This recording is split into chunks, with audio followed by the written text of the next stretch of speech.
In this video, we're going to talk about my 3 favorite option strategies, plus a bonus, options that never expire.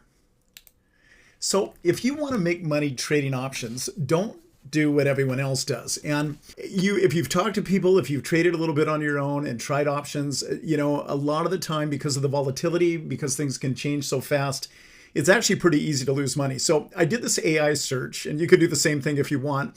And I asked how many people lose money trading options. And the answer came back, estimates of the percentage of options traders who lose money range from 90% to 93%. And the reason cited was lack of knowledge. So many traders don't understand how options trading works, the risks involved, or how to manage risks. So, I take my hat off to you right now for trying to learn a little bit more. But when I started off trading options, I bought calls on stocks that I thought were going to go up, and I bought puts on stocks that I thought were going to go down. And a terrible thing happened to me when I first started trading options, and I won on my first 3 trades. And I go, this is fantastic. For a tiny amount of money, I can make a big profit. And I thought my biggest problem in life was going to be what color my Mercedes-Benz was going to be. And then I just went on this losing streak to the point where I lost my entire account. And I think most options traders have lost their account. I mean, even if it's a small account, maybe 2 or 3 times before they start getting some things figured out. So, I think of options as this fantastic power tool. If you want to cut a board in half, it's a lot quicker and easier to use a power saw to do it. But you can also, cut a finger off. So, when you're using a handsaw and the equation there is, just buying a stock and waiting around, that's like using a handsaw. Well, nobody ever, that's slow, admittedly, but nobody ever cut their finger off using a handsaw, or hopefully they haven't. So, that's the analogy. These power tools are incredible. They can do wonders for us. They can do a lot. But you want to really do something, and this is so important if you take nothing else away from this video, you want to do something that stacks the deck in your favor mathematically so that the probabilities are on your side. And that is so darn important. When I first started trading options, I thought, well, my big edge was going to be how smart I am or how quick I am. And I learned very quickly that trading can be a humbling experience. And I had to go back to the drawing board and find out what really works. And so that's what I'm going to show you today. I'm going to show you some things that actually really work from a lot of real world trading. So our first strategy, and just the absolute bread and butter, has been for many years has been selling credit spreads. So there's a little commentary on this chart. This is actually from my credit spread trading service that comes out late every Tuesday night, so we can make trades Wednesday morning. And this is talking about this particular stock is Federal Express. It says FDX is clearly in a downtrend, and after a little rebound, that trend should continue. We'll be selling above 2 strong levels of resistance for a higher probability outcome. So you find something that's trending, and it doesn't matter if it's going up or going down. So if it's going down, what we're going to do, and the way we're going to trade this now, in the old days, I would have just bought a put. Well, here's what happens when you buy a put. You not only have to be right on direction, but you have to be right on timing, because that option is decaying in value every single day because of something called time decay. Options have an expiration. When they hit that expiration date, they've got 0 time value, and it's very, very easy to lose. So I want to, after many years, I hate to admit it, but after many years of trading, I figured out that with options trading, what you really want to do is put time decay on your side. And you do that by becoming a seller of options instead of a buyer. So we're going to sell this call option right here. And when we do that, we take in money. We take in a credit. It has value. Now, the interesting thing about options is you can open a position by selling. Most people think you have to buy something to open a position, but you can open it by selling. Now, we could just leave it right there. But if this stock turns around and goes to the moon, really shoots higher, we don't want that unlimited risk. So in order to hedge ourselves, in order to do something a little safer, we buy a call option just above it. Now, in this case, we're buying the 270 calls, or excuse me, we're selling. It's important to get this right. We're selling this close when we're selling the 270 calls. We're buying the actually right here, we're buying the 272.50 calls. So that's a $2.50 spread. And what we're really shooting for is about 40 to 50 cents on this spread. So let's just do our net credit is 50 cents. And to understand where that comes from, the option that we're selling is closer to the underlying, so it has more value than the option that we're buying. Our net on this is 50 cents on a 250 spread. So let's just real quickly figure out our rate of return. So our spread, and that's the spread is the difference between these two strikes, is $2.50. And so that is theoretically our max loss, but we take in this 50-cent premium. So the max that we can lose on this trade, if just everything went haywire, is $2. So if we have a possibility of making 50 cents on a $2 risk, that's a 25% return. And that's typically what we shoot for, around a 20 to a 25% return. There's been times when we put on this trade and then it shoots back up and we actually get more than 25%. So can you see what's going on here technically? So we have a big downtrend. We have all these lower highs. And then this really important horizontal support here got broken. And then it got rejected here again. So that proves it's that old support is turned into new resistance. And then it starts bouncing up higher. And then we collect our credit. The thing rolls over, which is very likely to do. And that's where we make our money. Now, I want to go over a really quick concept here on why this gives you such an advantage versus straight buying of options, buying of calls and puts, is to sell these spreads. By the way, this is called a bear call spread. It's bear because we think the stock is going to go down, and it's a call spread because we're buying and selling calls. There's also something called a bull put spread. That's on a stock that's going up, so that's the bull part, and you're selling and buying puts, and that's how you do it. So you could do it on stocks going up or going down. Frankly, you could even do it on stocks going sideways, but you might as well stack the deck in your favor as much as you can. So this is what I tell people real quickly about this strategy. There's only 5 things that a stock can do once you get into the trade. It can go up dramatically. It can just kind of go up.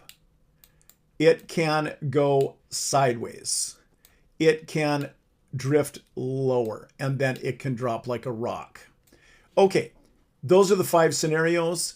And on this one, once you put on this bear call spread, if the thing drops like a rock, you make money. If it goes down a little bit, if it drifts lower, you make money. If it goes sideways, you make money. If it even goes up and it kind of goes against you, but it doesn't go up very high and very fast, you still make money. The only way you can lose on this strategy if this thing just goes through the roof and goes through your spreads. Now, real quickly, if we put a stop right at this sold strike, it actually cuts your potential loss in half. So instead of a potential $2.50 loss, you're looking at $1.25 cost to close minus your 50 cents from that $1.25, and you don't have nearly as much risk as you might initially. So this is a strategy. It works really well. We sell typically about 9-10 days a time, depending on the volatility. You might have to go out a little bit longer than that, but this has been a real bread and butter cash flow strategy for us, and it's worked really well. So I'm going to move along really quickly and talk about the advantages and disadvantages of selling credit spreads. So advantage is your probability of winning is 80% or more. That's not my opinion. That's from the Black-Scholes pricing model. Depending on the delta that you're selling, you can actually increase that. So pretty darn safe. Now compare that to the guy that's buying a call or a put that has a 20% chance of winning. So if you've lost money buying calls or puts, that could be a really good reason why. Like I say, it took me a long time to figure this out. I'm glad you're getting this information a lot quicker. So you get your potential profit up front. This is more important than you might think. So the minute you put on that trade, you get a credit in your account. So I've had some crazy things happen to me before. So right after the Ukraine war, when the Ukraine war broke out, I traded a credit spread. I sold a credit spread on a Russian ETF. And I thought, well, it's probably going to go down. Russian assets aren't doing very well. I think I'll make a bet on this. So I sold my spread. I got money into my account. It immediately came in. And then the very next day, the US government comes out and says, okay, we can't trade any more in any Russian assets. We don't like Russia. We're not going to do anything with those guys. We're sanctioning the country. And we're going to halt trading on this Russian ETF. They just stopped the trading. Well, for me, that was great. I mean, I already got my money. But the poor guy that sold me my options, he's just out. And this has happened to me. This happened to me on GameStop. I sold a spread on it, and the spread even kind of went against me. And they stepped in. The government I don't know if you remember GameStop, the meme stock, when that was all going crazy. And they just stopped all options trading on GameStop. And I go, well, I collected my profit already. That isn't something that's regularly going to happen. It's an absolute fluke. But I'm just trying to outline the advantage of getting paid first. And when you get that premium, you get to keep it. I mean, no matter what. And, the trade could go against you and you could potentially lose, but you get to keep that premium. And I really like that. Now, this next one is a huge one for any options trader, and that is time decay is on your side. Time decay has probably lost more people money with options than any other single factor. And that just, a big joke in options trading is the exact same thing happened with the stock that you thought was going to happen. Like you thought it was going to go up, and it did go up, and it goes up the day after your option expires. It's kind of a bitter kind of a joke, but boy, that happens. So when you put time decay on your side, you're really stacking the deck in your favor. So much so that your timing can be off a little bit and you can still win. Like you don't have to be perfect. When you're buying calls and puts, when you're buying them, you really actually do have to be perfect on your timing. This, you can screw up a little bit and still win. It's a very forgiving strategy. And next, your direction can be off and you can still win. So like I showed you, this trade can actually go against you a little bit. Like you're not so clever on your technical analysis as you thought, and you get a little surprise and you can still win. And that last thing that I mentioned is you can set stops to cut your potential losses in half. So this right here is a lot of advantages. It really stacks the deck in your favor, and that's why I like it. What's the disadvantage? What's the complaint that people say when you bring up credit spreads? And that is something that you can lose more than you can win. So like I said, even if you cut your risk in half by putting a stop at your sold strike, if you can lose $1.25, and even if you took in that 50 cents, that's still a potential 75 cents you can lose. And that is obviously a bigger number than 50 cents. And then on a $5 spread, you just double that. On a $5 spread, like on the SPX, you take in $1, you can potentially lose $1.50. So that's more. But mathematically, this comes out because if you're winning 80% of the time, you can do the math for yourself. You'll see that this disadvantage where you could potentially lose more than you can win, you can actually mitigate that and come out a winner most of the time. So that's credit spreads. I really like them. They're really cool. And let me take you to my second strategy next, my second favorite. So this is a strategy that I absolutely love. It's called selling calendar spreads. I personally call it the greatest option strategy on earth. I know that sounds really grand, but I started doing this back in the late 90s. And for those of you that have been around a long time, or if you just take a look at historic charts, in the late 90s, the stock market was just going up and up and up. And that was the big, what they called the dot-com bubble that finally burst in March of 2000. So those last 3-4 years of the 90s was just an incredible time to trade. There was a lot of trending. And a guy turned me on to selling these calendar spreads, and it made me so much money. From then on, I called it the greatest option strategy on earth. And here's why. With options, of course, we're trying to make a big win. We're trying to make a lot of money. But with as you saw with our credit spread strategy, it's also really nice to have cash flow. I mean, that's what gets you to the grocery store, and that's what pays your rent, and that cash flow is pretty cool. So what I love about this strategy is it gives you sort of like the best of both worlds. So here's what you do. And you can do this on a downtrending stock, but most of the time the market's going up. And when you have a situation where the big indices are going up, over several months and things are really bullish, this is like the best strategy in the world. But like I say, in a bear market, if it looks like it's going to be a bear market for quite a while, this strategy works there too. So here's how you do it. It's pretty straightforward. So you buy a multi-month call option. So in this case, we're buying a call option with six months of time. So we have 6 months of time on this thing. It's a lot of time. And right here, we saw, and this might be a clue on when to do this, we saw a little breakout on this stock. So it broke above, this is an expensive stock. This is Meta. this is it's doing pretty good. But you can see here that it mostly traded sideways for several months. So you don't have to have a radical uptrend. You just have to have an uptrend. So it broke resistance at about $525. And so we bought the 510 calls. And I have a formula for this. We do about a 70%, 70 delta. So you buy them in the money a little bit. And what we're trying to do by buying in the money is getting sort of like a surrogate stock. We want this thing to act like the stock, but we don't want to spend $525. And so on this particular option, we spent $20, which might seem like a lot of money for one contract, but it's a heck of a lot cheaper than $525. So the idea here is to just radically increase your rate of return. And if you're selling covered calls on a $525 stock, you're kind of picking up nickels and dimes compared to what that stock costs. But if you're spending $20 on a long-term option, I mean, that is so darn cheap. So what we do is we set a stop in here. You can set your initial stop perhaps at your strike price, but somewhere where you really don't want to lose too much money at this.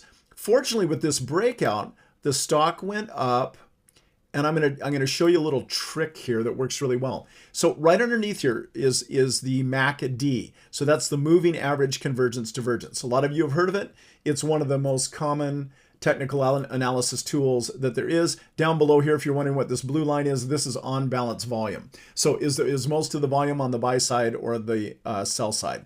It just gives you a really good idea whether this thing is going up or down. So with the moving average convergence divergence, you'll see that I make a little hash mark here, and that is where these lines cross over. So in this instance, you don't use the histogram when it starts going down. You use it when these moving averages actually cross. You use that as your sell signal. And so we sold a few days of time here. You can sell a week at a time, whatever you want, a few days at a time. But we took in kind of a sweet $3. So our initial investment was $20. We took in $3. Now our investment is $17. So you actually have less risk. So the stock basically goes sideways here, but we have another moving average convergence divergence right here. And I said, oh, okay, this is a good time to sell. And then at that sell, we sold a few days at a time, a week at a time, whatever, and we took in $4. So we had $17 here as our cost basis. We now take in $4. So that gives us $13. And then, our risk is even lower. And actually, if you figure the amount of income that you're getting percentage-wise on a $20 investment, or in this case now, a $17 investment, just your rate of return, like a dividend, is just absolutely gigantic. I mean, if you just figured it out that way alone. So sure enough, this MACD told us what was going to go on, and the stock kind of bottomed here. Our call option that we sold expired, worthless. Now, you don't have to do a spread on this. You sell a call because it's always hedged. This call right here is hedged against our longer term call down here. So here's our theory, is if this got called out, if the stock went above this and they called the stock away from us, we can satisfy it with this call that we have way down here. And look at how much you would make the difference between these two. So, we got a lot of time left. This one expired, worthless. And so the stock starts to go back up again, and nice little trend, except boom, what do we see here? We see a crossover, and that means it's time to sell again. And this time we took in $3. So our $17, this was 17, this is 13, $3. Our cost basis is now $10. And if we get called out now, there's an even bigger difference between here. I mean, heck, we're like at, 45 or so in our strike price, and our option is all the way down here at 510. So if we get called out, they hand us a huge sack of money for our trouble.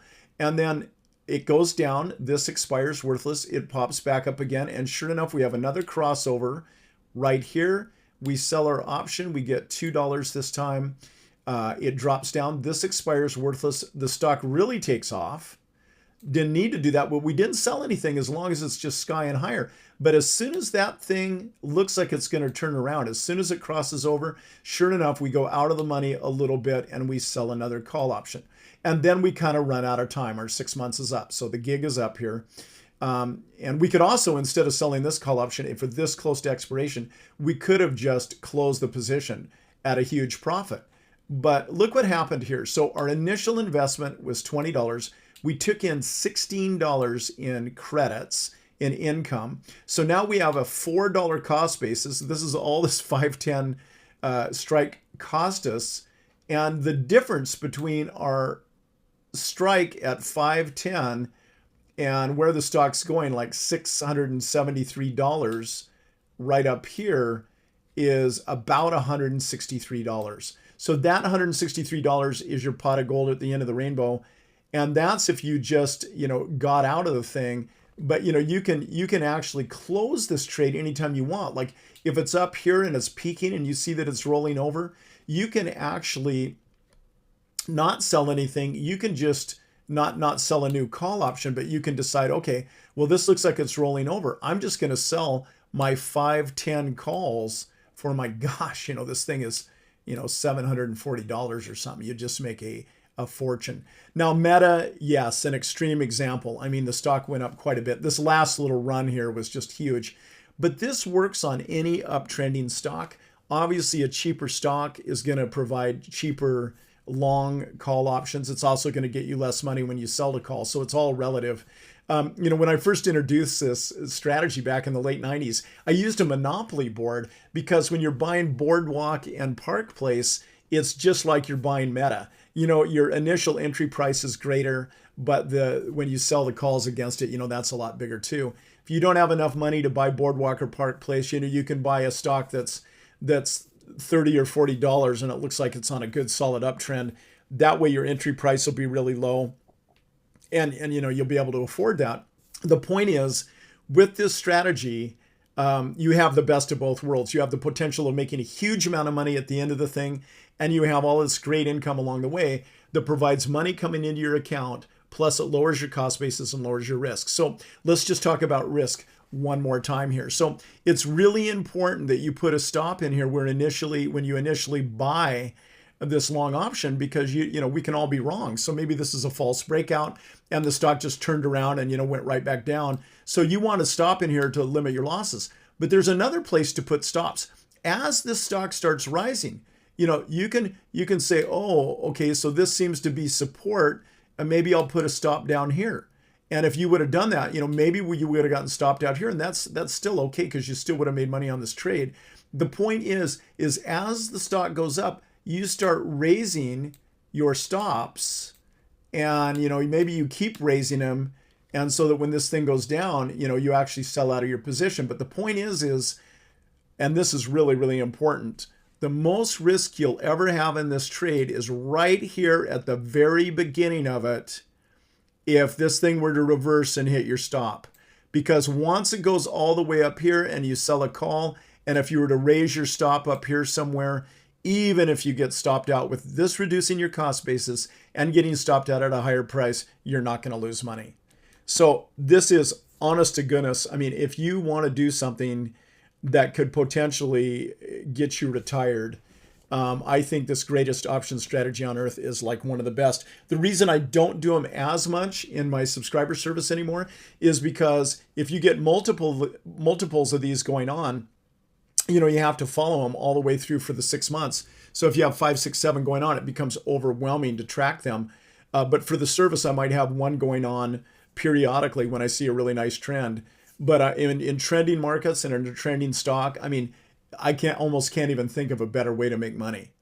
This is just amazing. So that's why I call it the greatest option strategy on earth. So let's real quickly take advantage, or take a look at the advantages and disadvantages. So your advantage number one is your delta is high enough that the option acts like the stock at a massively reduced price, which means far better return on investment than covered calls. So we're going to put a check mark on that. This is a really good use of your money. It makes your money go a long ways. So you create income that reduces your cost basis and your risk. Super important. You're reducing your risk as you're going, and you're getting some of your money back. So it's kind of like a dividend stock that way, except, I mean, the dividends you're getting are massive, and you get to decide when to take them. So when you get called out, you still have a profit. I love that. So you sold a little too close to the underline and it kept on going. Your MACD didn't exactly play out like you hoped, but you still make a profit. Not bad. You have the potential for a gigantic win, and that's that pot of gold we saw at the end of the rainbow with Meta. So the risk is low. Set a stop that rises with the stock, and we just took a look at that, and you can really mitigate your risk. So let's take a look at the disadvantages. If the stock reverses right after buying your long call, you could lose. But you know what? Here's what's cool. That's about the only time you can lose. If the stock goes up enough for you to be able to sell against it, and then you set a stop and a rising stop, and you've already taken in money, which reduced your cost basis, you just pretty much eliminated your risk. And hopefully you have another, 5 months or so to sell against this thing. So the disadvantage is minimal. The advantage is super high. And that's why I love this strategy. And if you get acquainted with it, I think you'll like it too. Okay, let's move on to strategy number 3.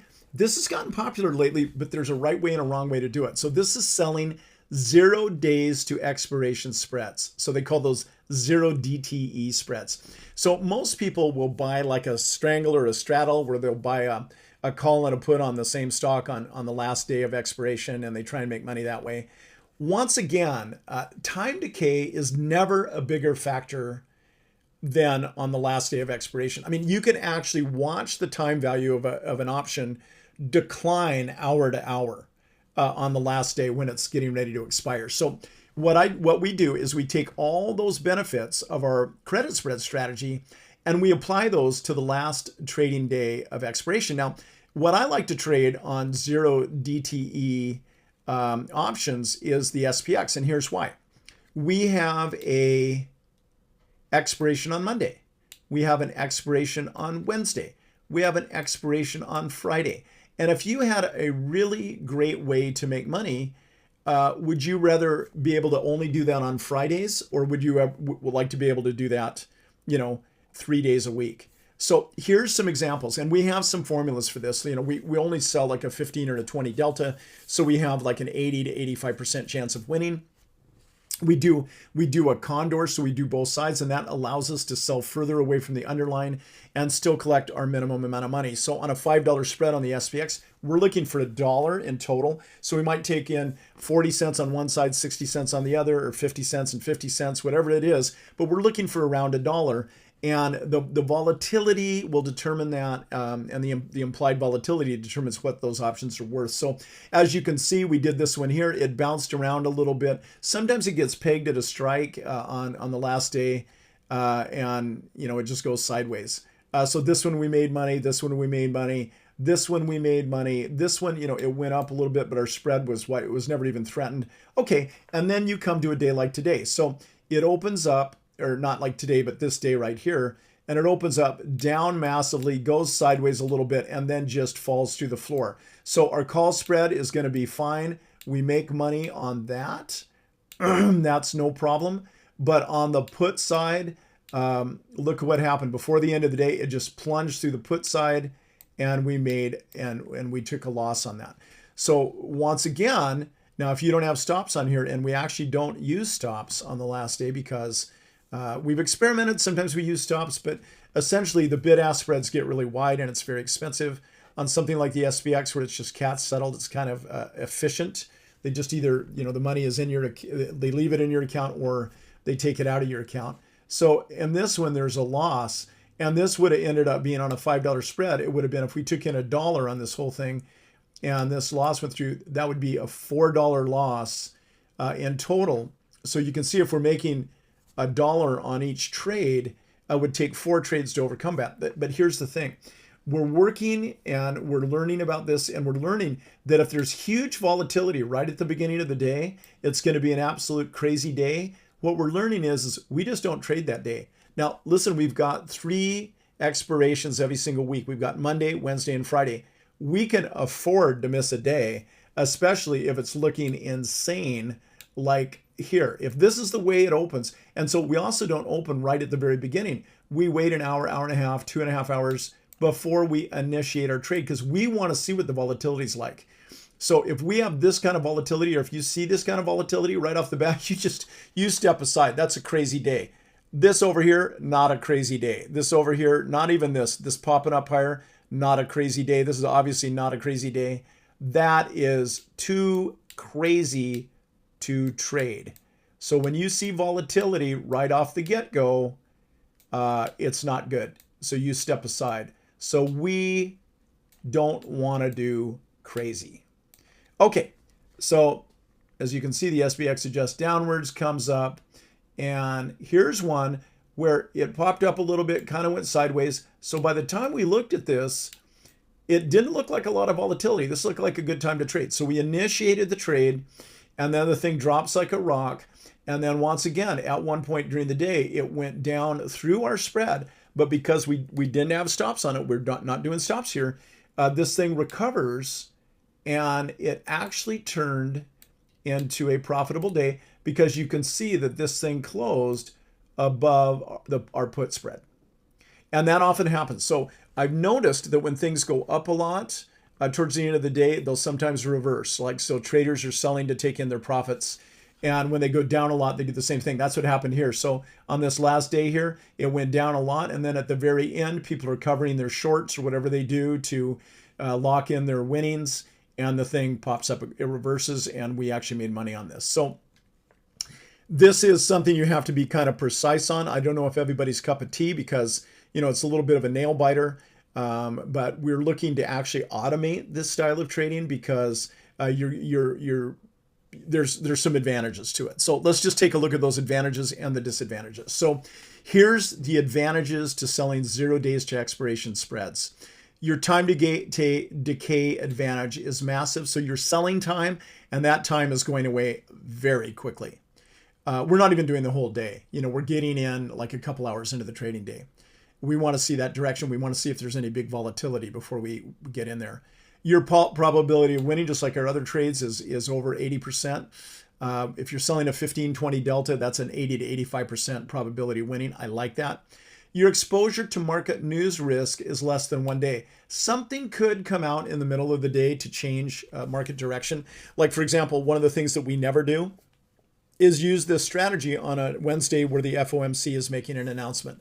The Fed makes an announcement on interest rates. You don't want to be in the market that day because it can get volatile later in the day. So we just don't trade that day on any of those days, the Fed announcement days. So your returns are quick and potentially very profitable. 20 to 25% in a day is pretty awesome. Now, this is a big one. And with our regular credit spread strategy, this can be a risk. With this strategy, this is not a risk. There is no overnight gap risk. In other words, if a war breaks out on the other end of the world, or if something crazy happens overnight, you don't have your stock massively going one direction or another, potentially jumping past your stop. So that's a big risk when you're holding multiple days. That is not a risk if you're trading same day. Because it's the SPX, there is no assignment risk. That means nobody's going to force you to buy or sell this thing. It's all cash settled. The cash either comes out of your account or it gets put in your account. There is no cost to exit. We just let these go to expiration. A little controversial, but we're finding that works better. There are tax advantages to trading SPX options. So I'm not sure if you knew this, but check this out. SPX options are classified under IRS Section 1256 and qualify for the popular 60-40 tax rule, which allows 60% of gains to be taxed as long-term capital gains. And for most people, that's just 15%. And only 40% is short-term. And short-term capital gains are taxed at your regular tax rate. So for a lot of people that are trading, that's 22% or maybe even 28%. So this is kind of a nice tax advantage to trading SPX options. Very cool. What's our disadvantages? You can potentially lose more than you can win. So it's just like with our regular credit spread strategy. If we're bringing in $1 and we can potentially lose $4, obviously you can lose more on any one trade than you can potentially win, but the advantages outweigh that. And that's why we like 0 days to expiration trades. Okay, those are my 3 favorite options trading strategies. The reason they're my favorite, you can go over the advantages and see for yourself, but the reason they're my favorite is because they stack the deck in your favor. They put the odds on your side, and all things being equal, if you trade this way, you're going to win. All things being equal, if you're buying straight puts and calls, you are probably going to lose. Okay, so that's why I like them. Okay, now we're going to get into our bonus strategy, options that never expire. Now, this is something completely different. So the option strategies are fantastic. They're really fun. They're fairly quick, and I've never seen anything better for creating cash flow and money coming in. And with the greatest option strategy on earth, you can even get a pretty big windfall at the end of it. But I've never seen a trading strategy that could literally make you millions of dollars. And what we're going to take a look at here actually can. So the reason I call these options that never expire, what we're doing is we're buying these tiny little micro cap stocks. I mean, some of these things are smaller than micro cap. They're like nano cap. So I'm typically getting into recommending and buying shares in these companies that have less than a $50 million market cap. So some of them, I know this sounds crazy if you know about market caps, some of them are 10 and $12 million market caps, just like absolutely nothing. So the downside on these things can be enormous. It's just been kind of amazing what's happened. So this stock that you're looking at right now is called Quantum Computing, and their ticker symbol is QUBT. This is one that we recommended, oh gosh, back in, I think it was like 2018 is when I first got involved in the company. I actually got involved as a founder. There was some people starting the company. They knew about me. I'd worked with them before. Said, do you want to come in as a founder? There was 4 of us that originally put in money in the company. I put in money at 10 cents. I put in money before I recommend it to my people because I want to get to know management. I want to see what they really do. I want to see how they treat the shareholders, what their communication is, if they can keep the share count down, all of those things. So oftentimes I'm invested in something for a year or 2 years before I ever recommend it to our microcap or subscriber base or our accredited investor group. So this is one that we recommended. By the time I finally recommended it, shares were going for $1. As you can see, if you look down here at the bottom of the chart, so you look here at the price scale over here on the right. This is $2 here. This is $1. So what we're looking at is this price range in here is about $1 per share.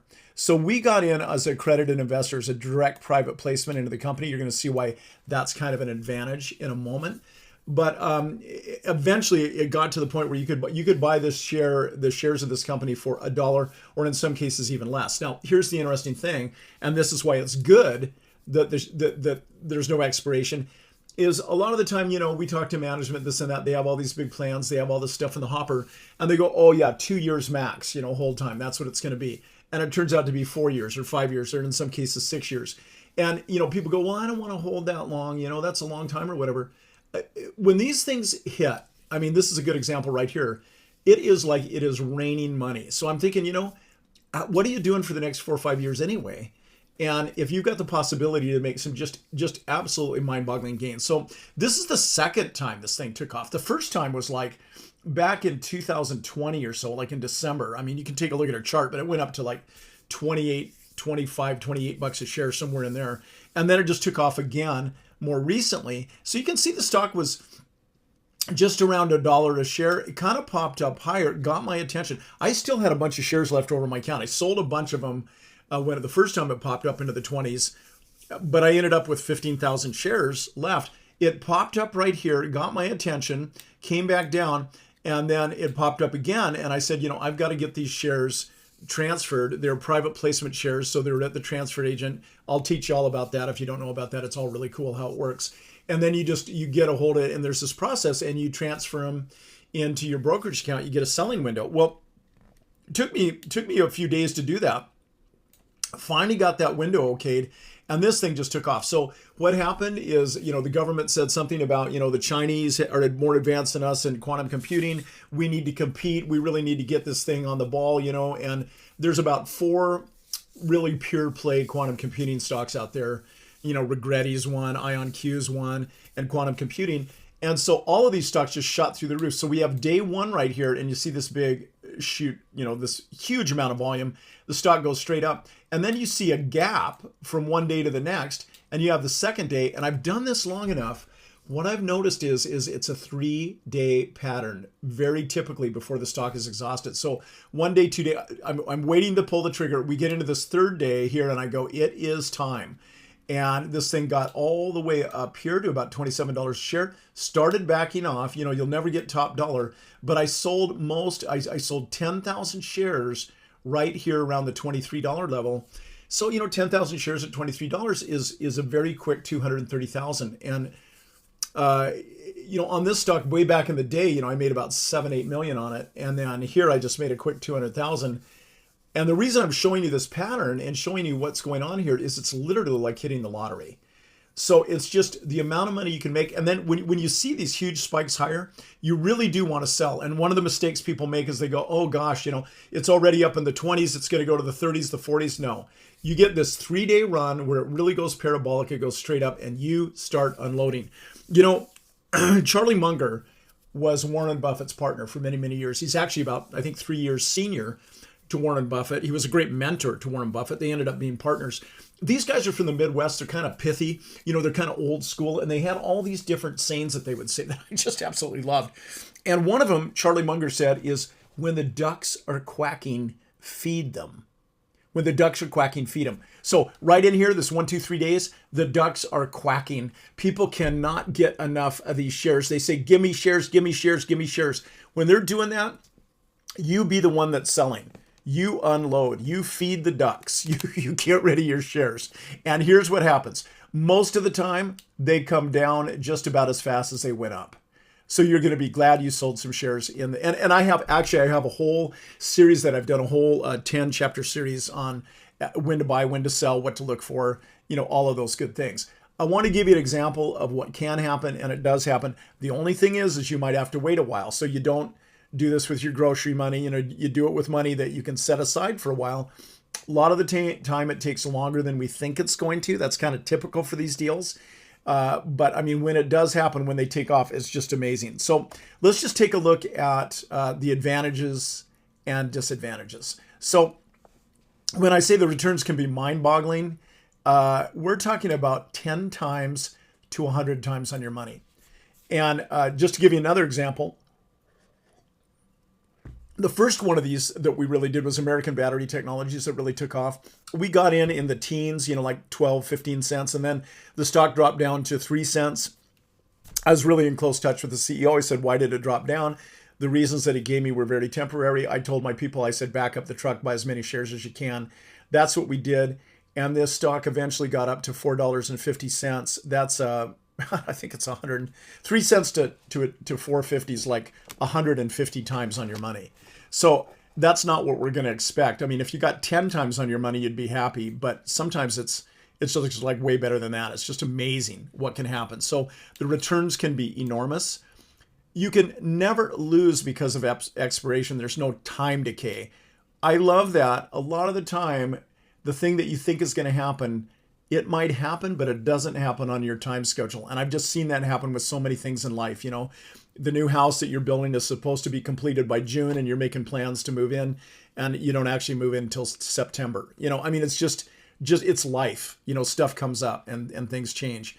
So you can create a legal information advantage. By legal, what I mean by that is this is not inside information. This is not anything you're going to get prosecuted for. But you can create a legal information advantage by simply reading the company's SEC filings and quarterly reports. So you might be thinking, well, can't anybody do that? Yeah, they can, but they don't. So a lot of these companies are down on the OTC, that's the over-the-counter market. Nobody's interested in them. You know, they don't have any analyst coverage. There isn't any big institutions that are trying to tout the stock. And, you know, people barely read the press releases, which are, you know, on Yahoo Finance or wherever, and you know, they're all in great language that's easy to read and they're really fun. People aren't even reading those. So I guarantee you they're not going to get into the SEC filings where it's 47 pages of legalese to try and find out what's going on. So but just by reading these filings, you can learn a lot about the company and see what they're doing. So that's kind of an advantage there. And then you can create a legal information advantage by simply getting acquainted with management. Now, management, if they're smart, and most of these guys are, they're not ever going to tell you anything they could get in trouble for. So they're not going to give you inside information, but they can say, oh, we're doing really good this quarter, or, you know, what they can legally do is they can talk about their competition. You know, the competition's doing this and that, and you can just learn a lot, and you can learn about the character of the people that are managing the company. So I do that. I do not ever invest in a company where I don't know management. I haven't gotten to know them. Sometimes I fly across the country. I visit them at their headquarters. I'll go to their shareholders meetings. I really get to know a company personally before I start recommending things. And one winner, and I think we've seen this, one winner can make up for 10 losers. So the natural reaction when people, when they hear about this in this style of trading, they go, well, Peter, can't you lose your money? And I'm going, yeah, you're darn right you can.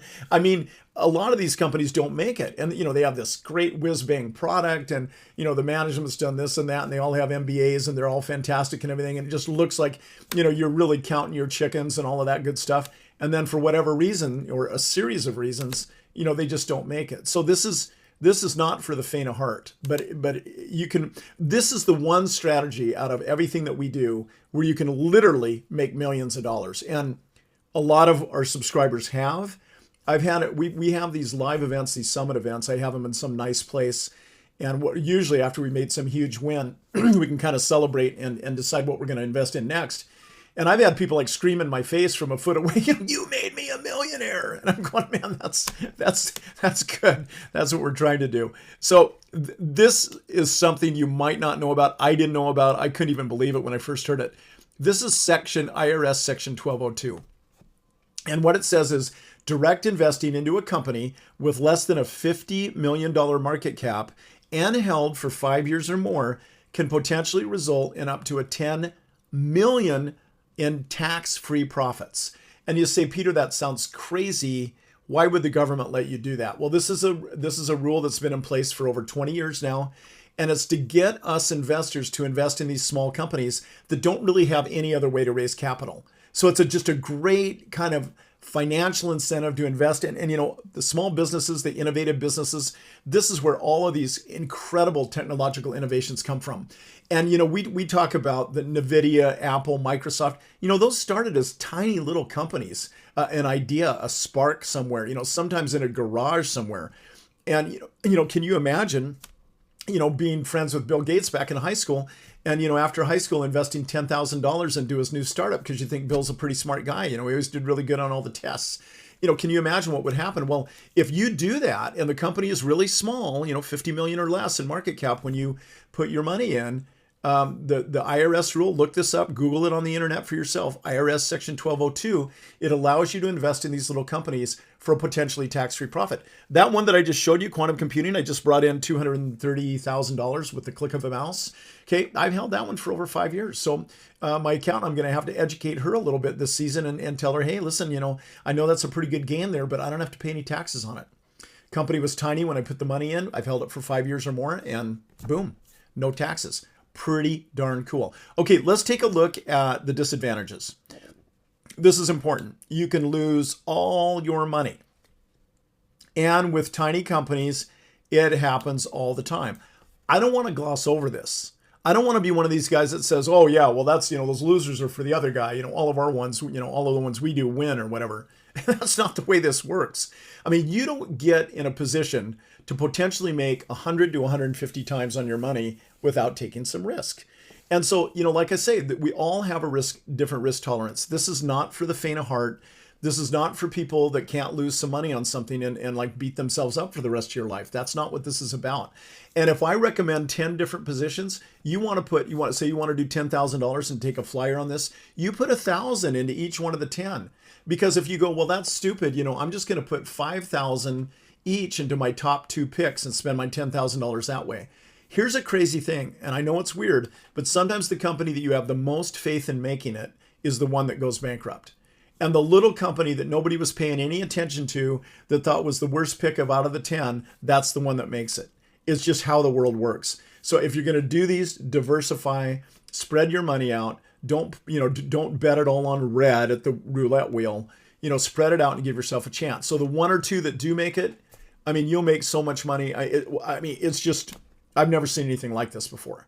So I just absolutely love this. I love the game. I love the research. I love getting to know management. And one of the things I love the most is learning about new technology. I mean, there is some just absolutely incredible things that are coming down the pike, and you know about them before. I mean, anybody else? I mean, to give you an idea, one company that we're invested in literally has the cure to virus infections. I mean, it's a biotech, and they've done every single test they do, whether it be a phase 1, phase 2, getting into phase 3.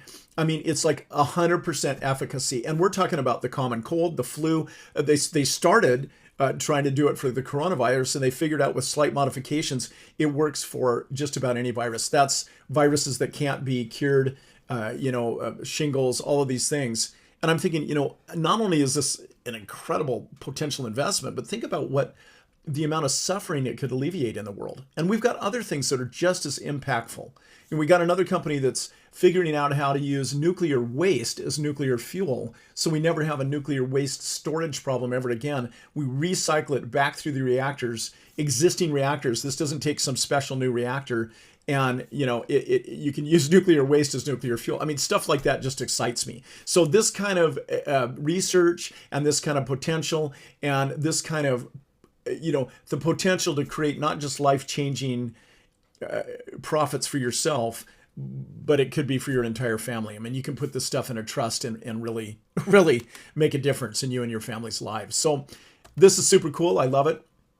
So those are our strategies, my 3 favorite option strategies, and the one bonus strategy that has just given me so much energy over these last few years and makes it really exciting to be involved. So if you like one or more of these strategies, you'll see how to take advantage of them.